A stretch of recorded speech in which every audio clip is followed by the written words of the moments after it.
How much sex is too much? How much porn is too much?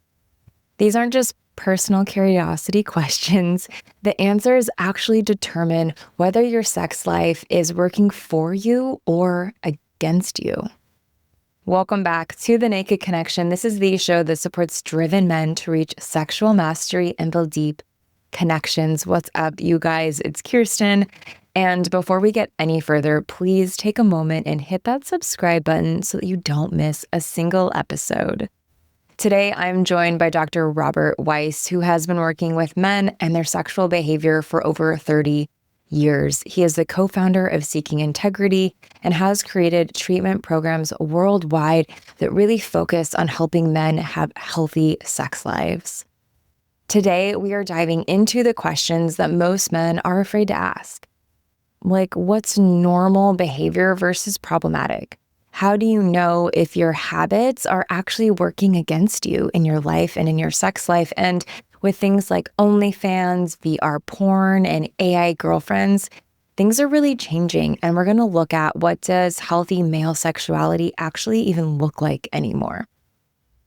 With that, I cannot wait to dive into this episode. You guys, let's get some.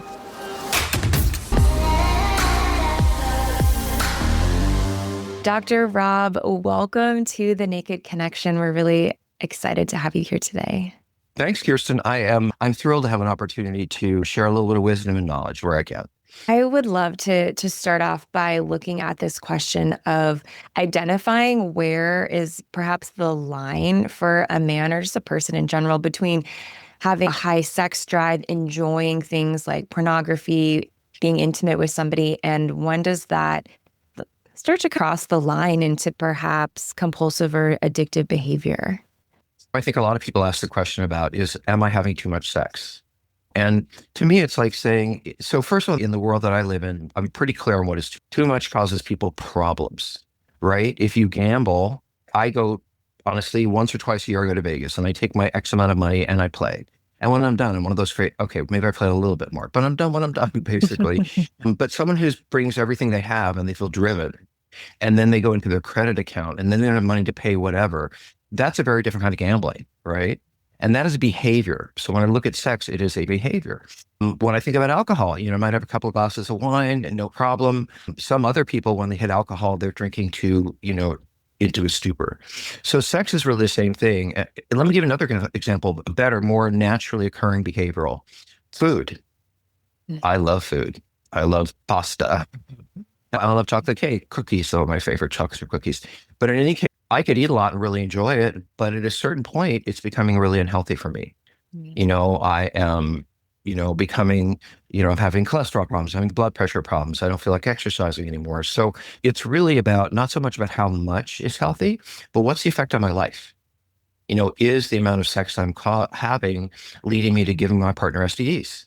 Is it leading me to running out of money? Is it leading me to sit in a room for 6 hours? And so does that make sense? Mm-hmm. Like, it's really about functionality, I think, is how you define addiction in the broadest sense, or too much. Yeah. So thinking maybe not necessarily like the number of times a week or the number of partners a week that I'm with, but how is it affecting my life? And it sounds like, how am I kind of feeling or perceiving myself and my experiences? Well, my life goals. I want to have a meaningful, committed, whatever committed release, could be open, could be closed, but I want to have a committed relationship with someone where we feel safe with each other and we're trusting. But I'm having sex 3 times a week with strangers, and I am masturbating to porn 5 nights a week. Well, that might interfere with your goal of having intimate, trusting. So what I say, when I'm in a challenge with someone who's having too much sex, I don't challenge them about, is it too much or too little? I challenge about, well, you want to have a really healthy work life, but you're flirting with a coworker. You really want to have a good relationship, but you're cheating on your partner. So it's really about comparing your values, beliefs, and how you want to live versus, are the sexual things and ways you're acting, are they working toward that or against it? If that makes any sense. Yeah. And it even sounds like great questions to just pause and ask yourself, for taking almost an inventory of sexual behaviors to figure out, am I happy with what I'm experiencing or not? Yeah, and I think Kirsten, part of the hard part is defining what is a problem, because I can have a lot of ways of saying, oh, I'll give you an example.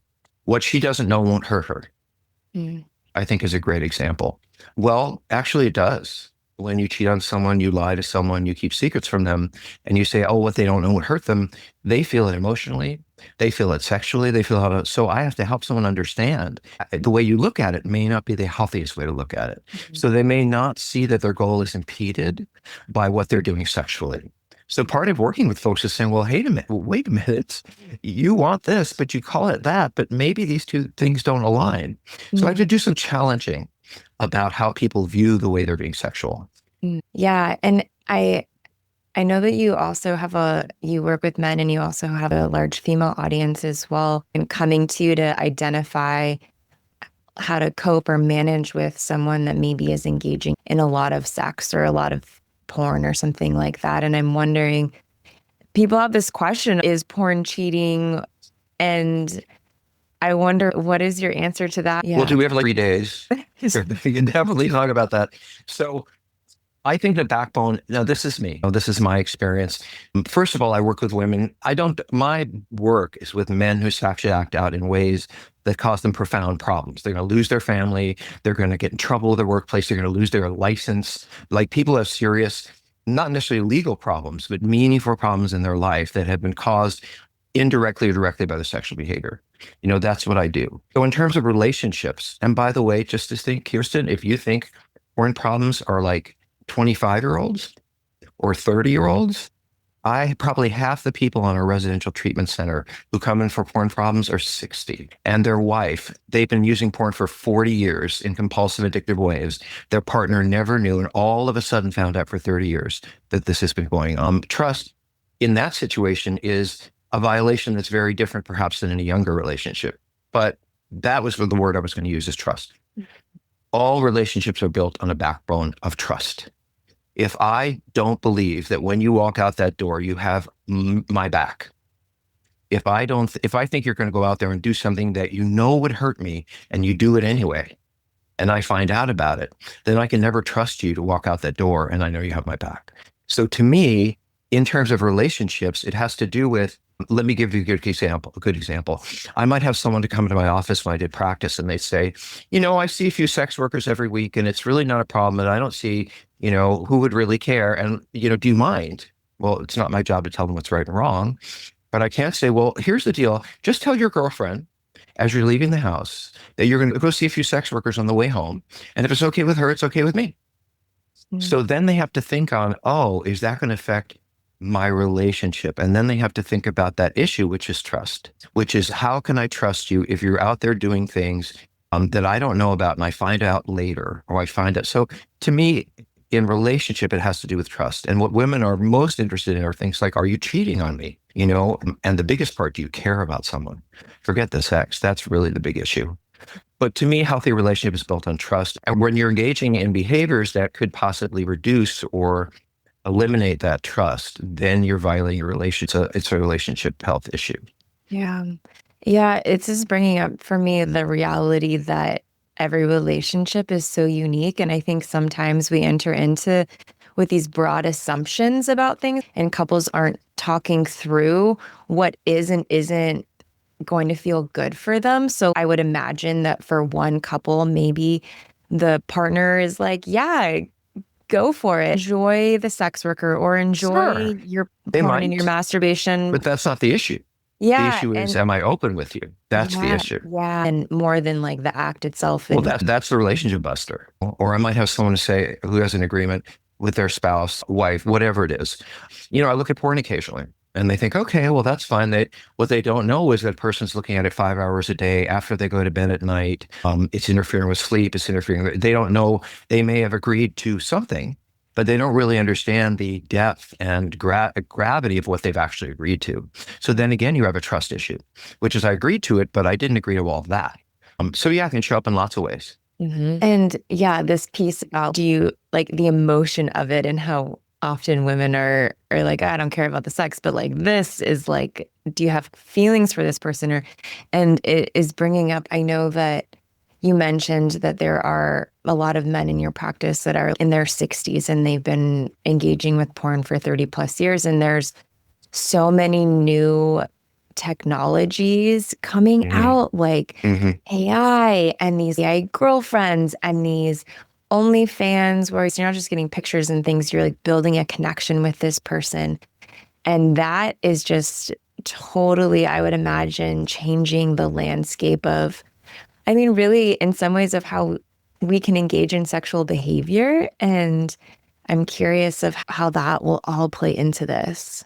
Well, it's so fascinating. I mean, I love Kismet because I write for Psychology Today, and I have a blog called Sex and Love in the Digital Age. And I've been writing, by the way, for 11 years. So you can imagine how we looked at sex and love in the digital age in 2015 versus now, right? So one of the things I wrote about, I think the article is called, What If You Agree to Porn, but Porn is, I don't even know what it is. Basically, you agreed to this, but then it turned out to be that. And so when I say to you, oh, I'm looking at porn, you might think of a series of videos, or you might think of some interactive. But what I'm doing is I'm on OnlyFans, I'm on Sugar Babies, I'm interacting with people, I'm creating the perfect person for me that I, would never, ever want to be sexual with anything else or versions of that. I'm doing an AR. So first of all, the problem for let me say it this way, the problem for people to escalate the opportunity of more problems with sex can be challenged by the more technology. It draws you in more.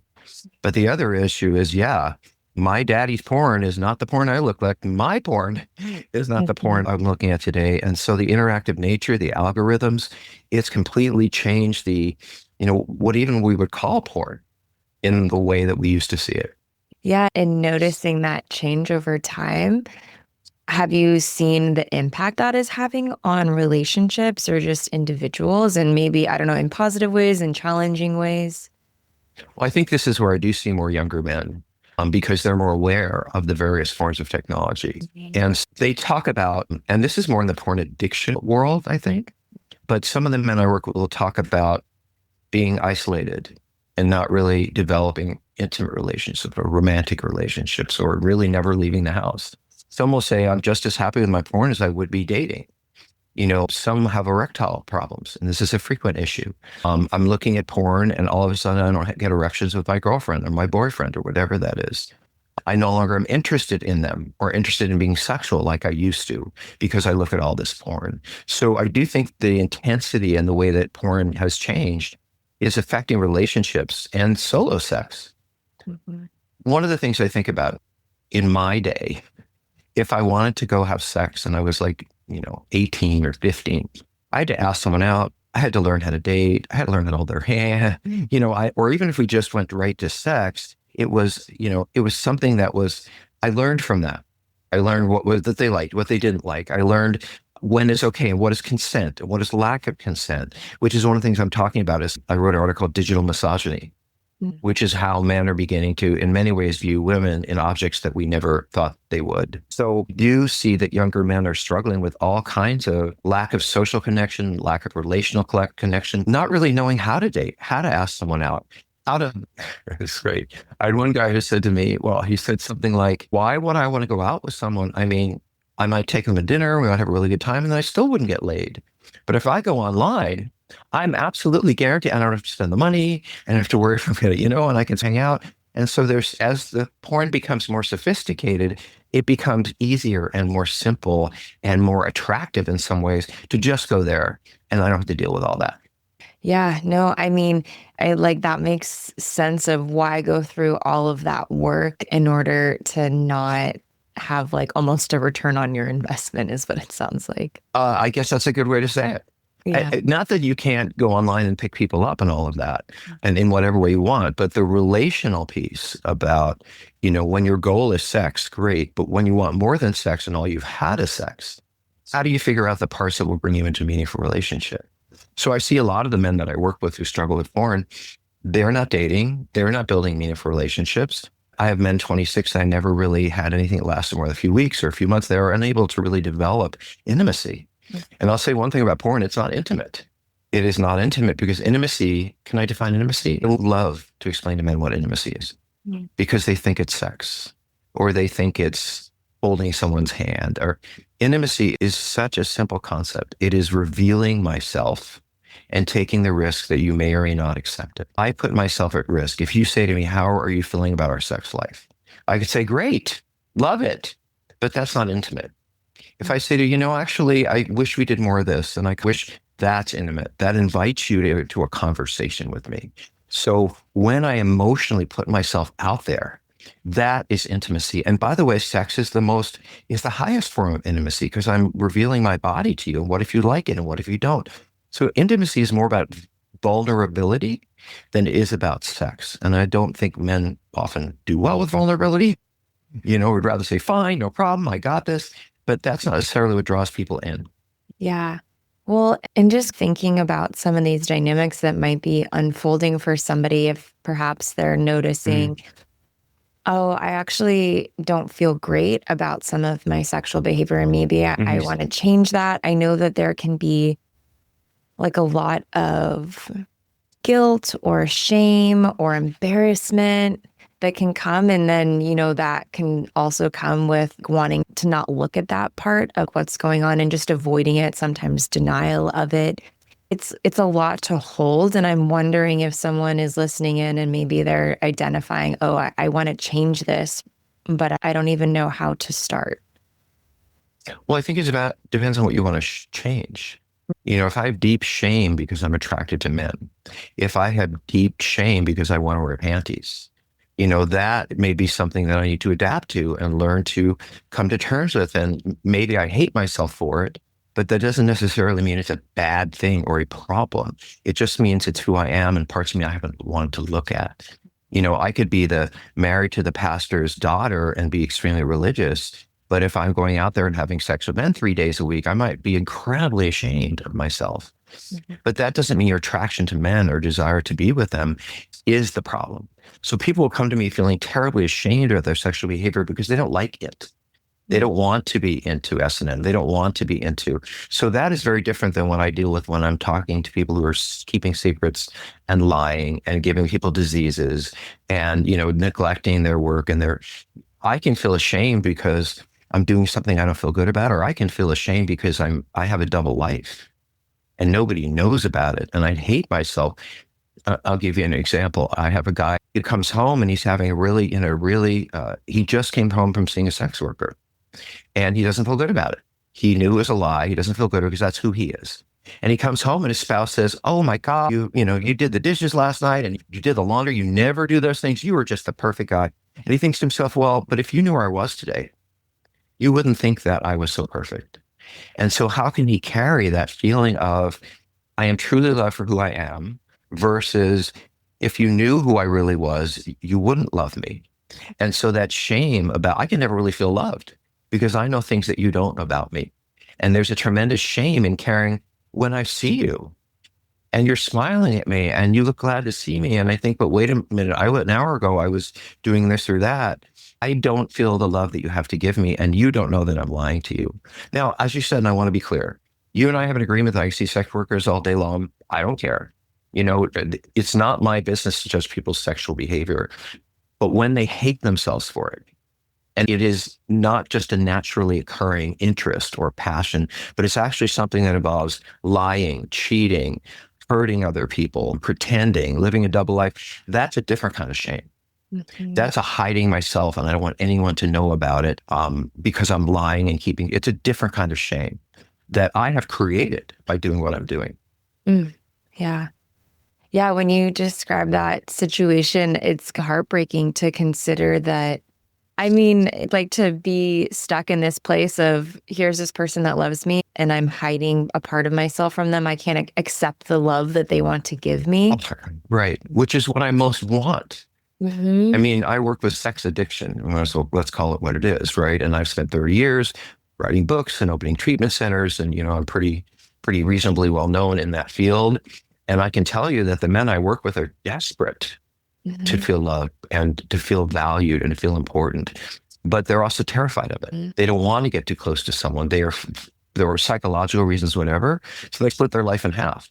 Like they go to sex over here and they go to warmth and friendliness and family over there. But putting the two together is difficult for them. And so they split their lives in half. I think one of the defining issues around sex addiction is a double life. This is the thing that I wouldn't want anyone to know I'm doing. This is the thing that if people knew, they would hate me. If this is the thing. So when I'm starting to split my sexuality off from the rest of my life, then I'm out of integrity. Integrity meaning I am one person. If you saw me this morning, you'd say, okay. If you saw me that this afternoon, you'd say, okay. But if you saw me this morning, you'd say, I never thought that guy would do that. Well, then I'm out of integrity. And living with that causes a tremendous amount of shame. Yeah, I'm curious of this from your experience, because what I'm hearing a little bit of and looking at other types of addictions that may be like more substance addictions. Yes. Like a similar experience is unfolding where a lot of the times like they are attempting to hide their behavior. And then at the same time, usually, or not always, but there comes a point where their capacity to hide it is no longer available. Right. Like they're intoxicated or escalates. it's physically evident. And I don't know if it would be physically evident that somebody, unless you got an STI or something, that somebody was just having sex or that somebody was just masturbating to porn for 5 hours. Like it seemed, I don't know, is it like there's a different kind of experience here in a behavioral addiction? Well, Kirsten, this couldn't be a better question. I love this question. Of course, who wants to talk about this stuff? But I love talking about this stuff. Cheating, infidelity, sex addiction, my favorite topics. But anyway, one of the ways we might look at sobriety in drugs and alcohol, you don't drink, you don't do drugs, you're done. It's a period, end of sentence. If I'm a compulsive gambler, I don't do casinos, I don't do fantasy football, I don't do that stock market. But if you're dealing with naturally occurring functions like eating, I compulsively overeat. Well, the answer is don't eat anymore. That's not a good answer, right? So what I have to do if I work in eating disorders is help that person find health. What is healthy for you? And it's different for different people. So in my arena, sex is great. Sex is healthy. Unless it's destroying your life, but I don't want, or the lives of those you love, but I don't want to say never have sex again. What I want to say is, here are your goals. You want to get through college, but you're jacking off to porn 3 hours a day and not doing any of the work that would require you to. So maybe the porn or maybe the masturbation is a problem because it's interfering with those things that you want to be doing in your life. So when I'm sitting down and writing about sobriety with someone who has a sexual problem, I'm listing, here's the simplest way. You want to have a happy relationship and you're cheating and your spouse found out you were cheating and you're in real trouble. How do you define what's healthy and what isn't? Well, the A list would be the things that lead me against my goal to have a healthy relationship. Being sex workers, cheating and lying about using porn when they don't know, or, whatever it is, that leads to my causing the problems that I have. So if you had an eating disorder, it might be going to buffets. It might be taking the second helping. It might be sugar. So we're listing what is unhealthy sexually. And then the other side, the B side, we're saying, well, what is healthy? What does lead you toward your goals? What kind of sex? How do you enjoy your life? By the way, the men I work with, what's your hobby? Well, I go to massage parlors. Well, what do you do for fun? Well, I jack off to porn. So one of the things that a lot of men I work with, they have no idea how to enjoy their lives because their hobby is sex. But for example, on that, what is healthy for you might not just be sex. It might also be sort of like alcoholics will say, well, I'm not going to have any fun anymore if I'm not drinking. Yeah. And they have sober dances, so people learn that they can. So how can I teach that person not only to change their sexuality in ways that doesn't destroy what they want in their lives, but how do I help them begin to celebrate and enjoy their lives other than just having sex? So the answer is a definition. It's much harder, by the way. A naturally occurring, I want to have sex. We should all have sex. Sex is a great thing. But defining what is healthy and what isn't in that moment, this would be okay. That's fun here. That's very addict behavior, right? To wave the line around. I think that's where they need help. Where they need to come to someone who will hold the line, who will hold them accountable. And that can't be a spouse. Mm-hmm. Yeah. Yeah. Right now I'm doing some of my clinical hours in a substance use rehab.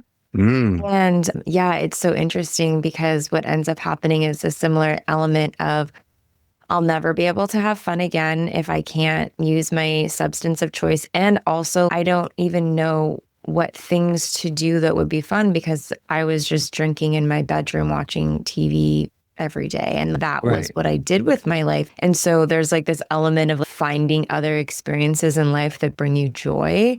And yeah, this piece that you mentioned about you can't just abstain.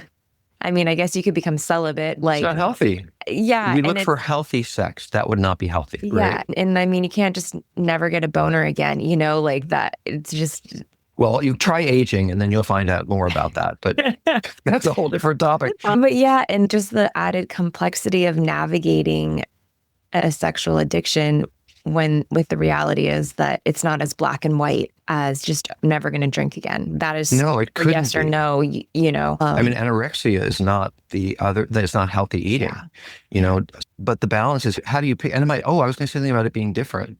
So I talked about someone in a relationship. What if I was single?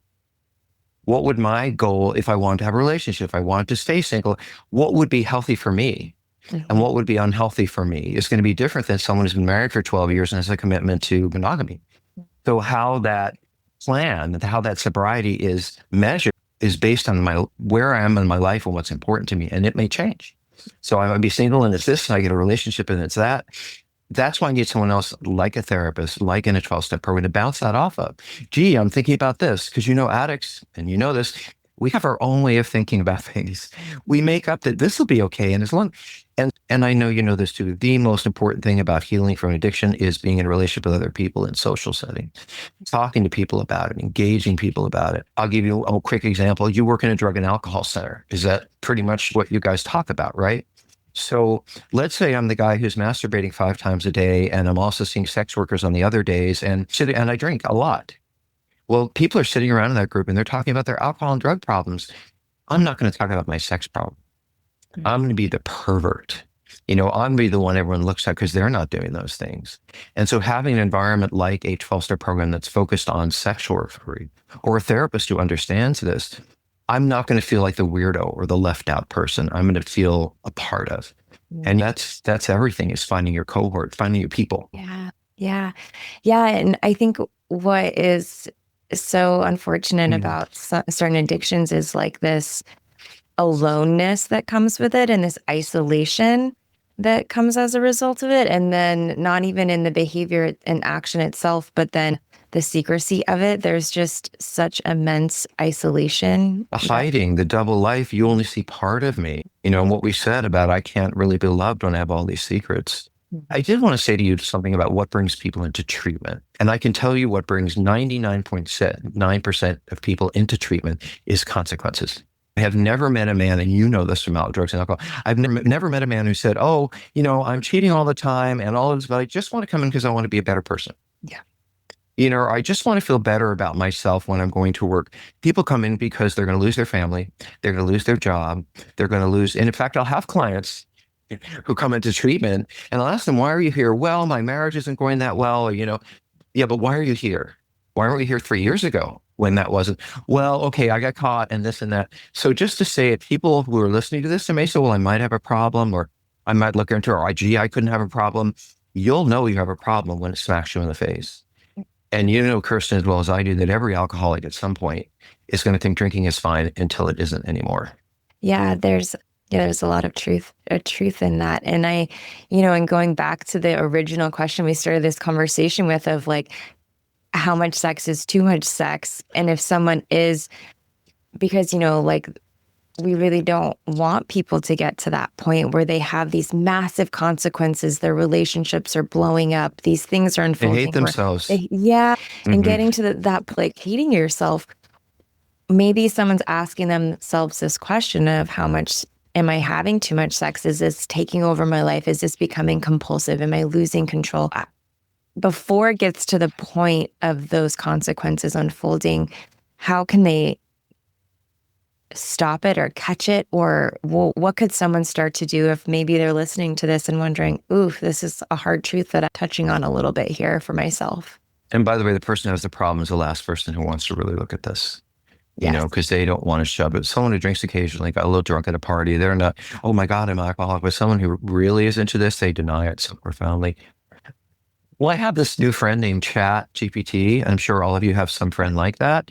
And we have a lot of resources on our website, which I would recommend because they're a little different. But you can go on Chat and say, in, 300, 500, 12 pages, however many words, explain to me in detail how one would identify if they had a compulsive or addictive problem with sex. What would a story, and thank God for this resource in many ways, what would a story sound like if someone was in that, here's my story, here's what I did, does that sound like? So I think there are many ways to, and I guess that's the first answer to your question, is educate. Really learn, is what I'm looking at a problem? Is it not? Do I feel shame about it because I think I shouldn't be into that? Or I do feel shame about it because it's full of secrets and lies and it's a double life? I think you have to learn that for yourself. No one can teach you that. I can't say you are an alcoholic because you're going to say, no, I'm not. But if I ask you to read a whole bunch of alcoholism, at least you might say, well, maybe.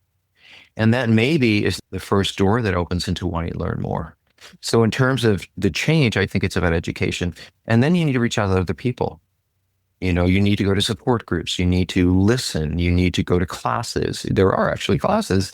There are, therapists. So I think looking for expertise is really important, and have they had training? So I've had people say, oh, I went to a therapist because I was doing this 100 times a week. And they said, oh, well, sex is fine. Have as much sex as you want. You don't have to talk. Because we've hidden sexuality for so long and felt bad about it, that a lot of therapists are like, go have as much as you want. Well, for some people, that isn't okay. So finding a professional who really knows what they're doing is essential. So the professionals, the education, we have 12-step meetings online. I don't have to show who I am. I can have a fake name, but I can just listen. So just gain the knowledge on every level you can. And do I identify? But don't do one thing. Don't say, oh, I read this thing and I'm not like that. I think you need to look at a lot of sources. And I think you have to have concern, meaningful concerns, not just, oh, maybe this is a little, I don't want to have sex with my partner anymore. I'm rubbing myself raw from masturbating. And then the next day I do it again.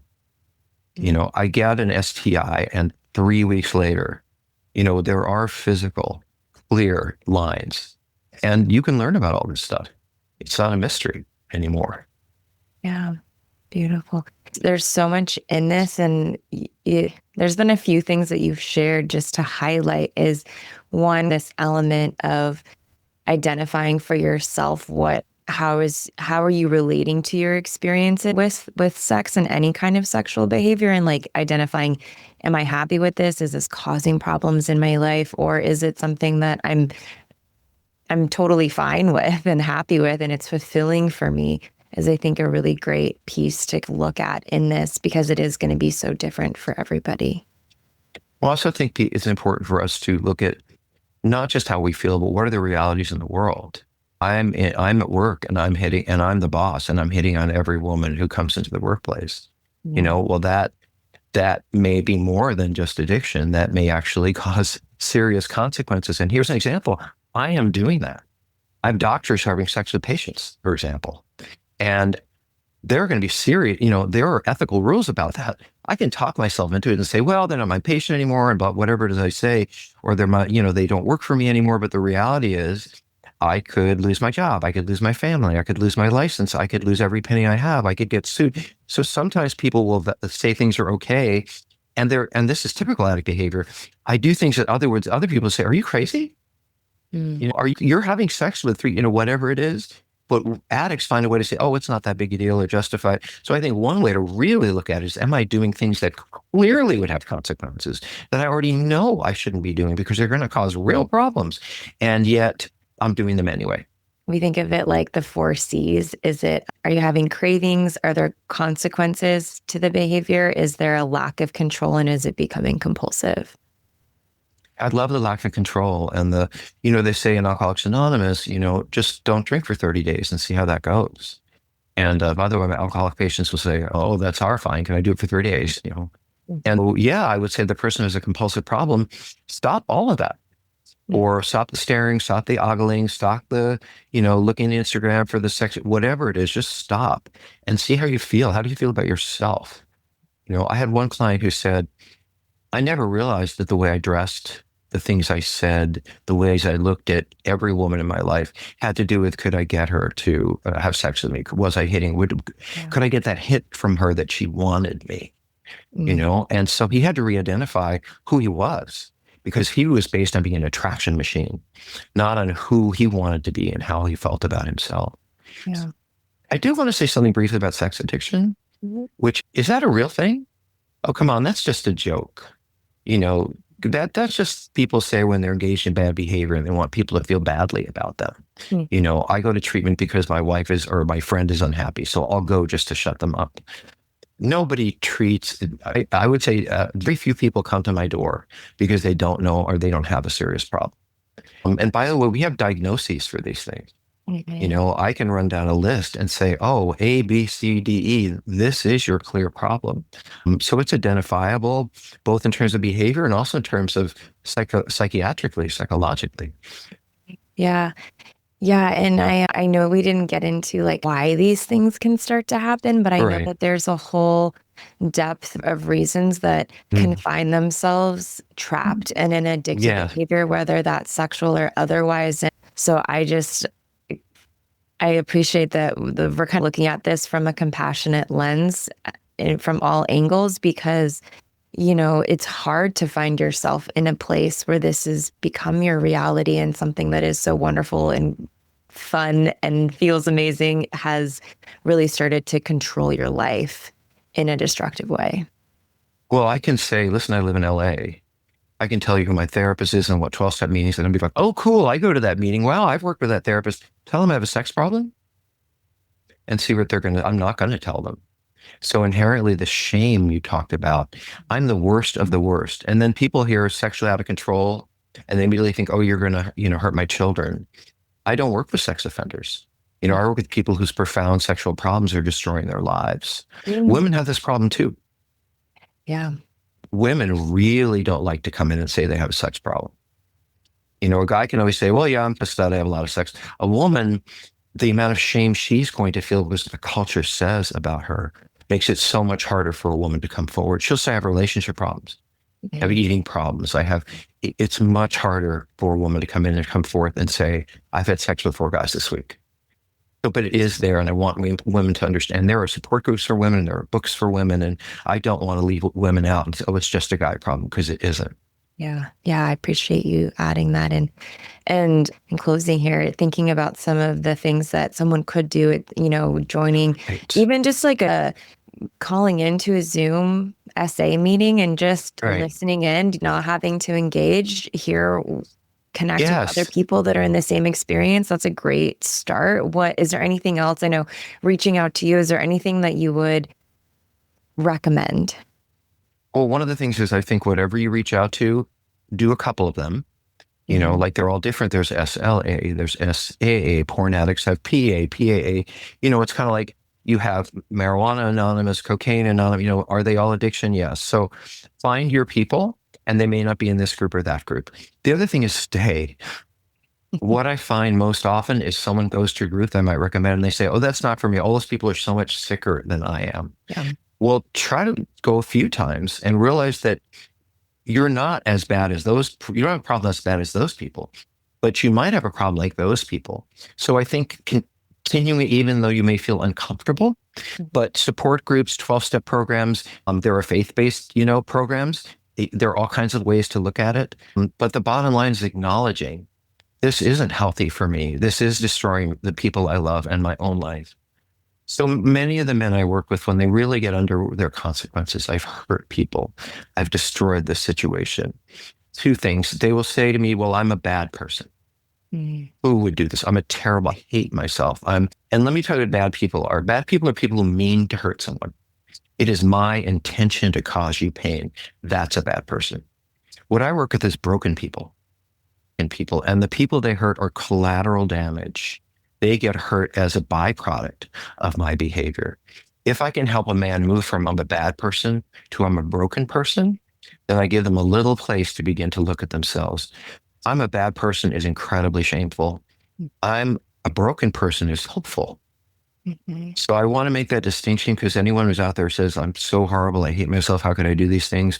Well, you do these things probably, as you said, you have some background, you have some reasons, and you got to give yourself some space to accept that, but not the behavior.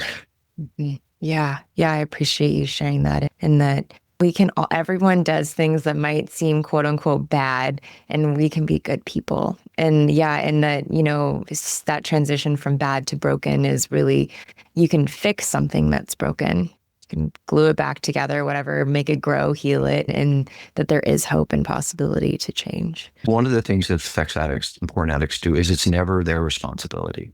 Well, if you just hadn't gained all this weight, well, if the boss hasn't been so difficult on me, I wouldn't have all this sex. I wouldn't do it. And one of the problems is, as with drugs and alcohol, it's their fault. They caused me to. And so whatever I want to say to anyone who's listening has a problem is no one made you do this.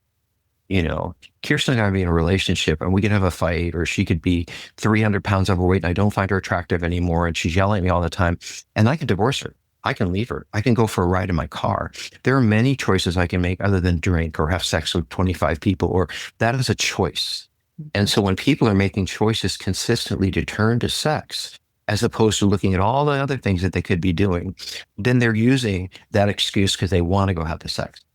I'm trying to confront a little denial here. Yeah. Kirsten, I'm so glad you're doing this show. I can't tell you how meaningful it is for us guys to hear all of this. Beautiful. Well, Dr. Rob, thank you so much for coming on the show. Joy having you here today. Yeah, me too. I want to come back. Thank you so much for tuning in to this episode of The Naked Connection. Be sure to subscribe so you don't miss another episode. Trust me on this, your sex life and that special someone in your life will thank you for it. And if you really love the show, please take a moment and leave a 5-star review or a written review and let me know what you think. It would mean so much to me and this show. Until next time, happy connecting.